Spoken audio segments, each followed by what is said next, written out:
ওই চিকিৎসায় আমার এইটুকু কিন্তু ভালো হয়েছে আলহামদুলিল্লাহ। এখন শুধু হাঁটুর পর থেকে সমস্যা হয়েছে। মোটামুটি ৳1,10,000 হইলে আমি চায়না অথবা ইন্ডিয়া যাইয়া আমি মোটামুটি ৫-৬ মাস চিকিৎসা করলে আমি হাঁটতে পারবো। তোমার স্ত্রী স্বামীর চরম দুর্দিনে স্বামীকে ফেলে রেখে চলে গেছেন ভালোবাসার স্ত্রী। বিদেশি একটি বিমান সংস্থায় ইলেকট্রিক টেকনিশিয়ান হিসেবে কর্মরত ছিলেন নরসিংদীর শাহিনুর কামাল সোহেল। স্ত্রী সন্তান নিয়ে ভালোই চলছিল তাদের সংসার। তবে হঠাৎই দুরারোগ্য রোগে আক্রান্ত হয়ে পঙ্গু হয়ে গেলেই স্বামীকে ফেলে রেখে একমাত্র সন্তানকে নিয়ে বাবার বাড়িতে চলে যান সোহেলের স্ত্রী ময়না। তো আমার সময় সে আমার পাশে ছিল। আমি খুব সুখী মানুষ ছিলাম। আমাদের একটা মেয়ে বাবু নিয়ে আমরা খুবই সুখী ছিলাম, কিন্তু সে দুঃসময়ে এসে আমার সাথে দুর্ব্যবহার, আমাদের প্রায় মারধর পর্যন্ত করতে, আমার হসপিটালে খাবারের কষ্ট দিতে বিভিন্নভাবে সে আমার অত্যাচার করতে। তাইলে মানুষ কিভাবে কোন ভরসা মানুষ দিয়ে থাকে। নরসিংদী মনোহরদী উপজেলার বাসিন্দা শাহিনুর কামাল সোহেল একসময় চাকরি করতেন কাতার এয়ারওয়েজের ইলেকট্রিক টেকনিশিয়ান হিসেবে। পারিবারিকভাবে ২০২০ সালে কিশোরগঞ্জের তাকিয়া ইসলাম ময়নার সঙ্গে বিয়ে হয় তার। তাদের ঘরে রয়েছে ৪ বছর বয়সী একটি কন্যা সন্তানও। সবকিছু মিলিয়ে বেশ ভালোই চলছিল। তবে হঠাৎ ২০২২ সালে জিভিএস নামক এক বিরল ভাইরাসে আক্রান্ত হয়ে কোমর থেকে নিচের অংশ পঙ্গু হয়ে যায় সোহেলের। সুস্থ হওয়ার আশায় জমানো ৩২ লাখ টাকা ব্যয় করলেও পুরোপুরি সুস্থ হতে পারেননি তিনি। পর্যন্ত ২২ লক্ষ টাকা আমি শেষ করছি আমার চিকিৎসা, ৩২ লাখ টাকা। আর দোকানপাট এইগুলি ১০-১১ লাখ টাকা পুরাটাই ধ্বংস হয়েছে। যে আমি ভালো হইলাম, তারপর একটা দোকানদারি করাম, এইভাবে দোকানের ভাড়া টাড়া দিয়ে গেছি। বর্তমানে ৭০ বছর বয়সী বৃদ্ধা মাকে নিয়ে খুবই মানবেতর জীবনযাপন করছেন সোহেল।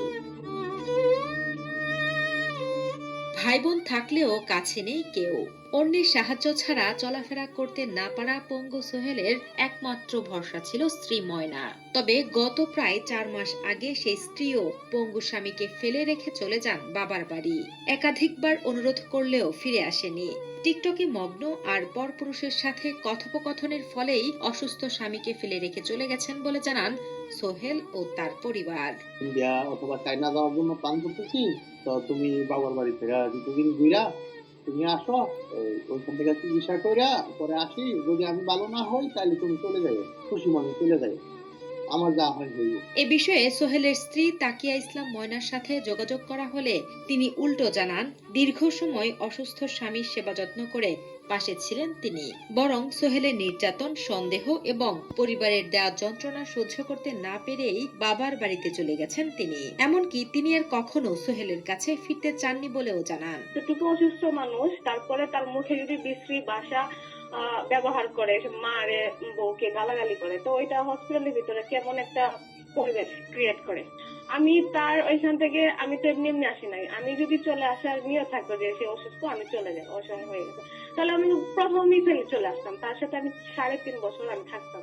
এদিকে চিকিৎসকেরা জানান, দ্রুত বিদেশে গিয়ে উন্নত চিকিৎসা করা হলে সুস্থ হয়ে উঠবেন সোহেল। তবে তার জন্য দরকার আরো ১০ লাখ টাকা। দীর্ঘ বছর ধরে চিকিৎসা করতে গিয়ে নিজের সহায় সম্বল সব হারিয়ে এখন একেবারে শূন্য।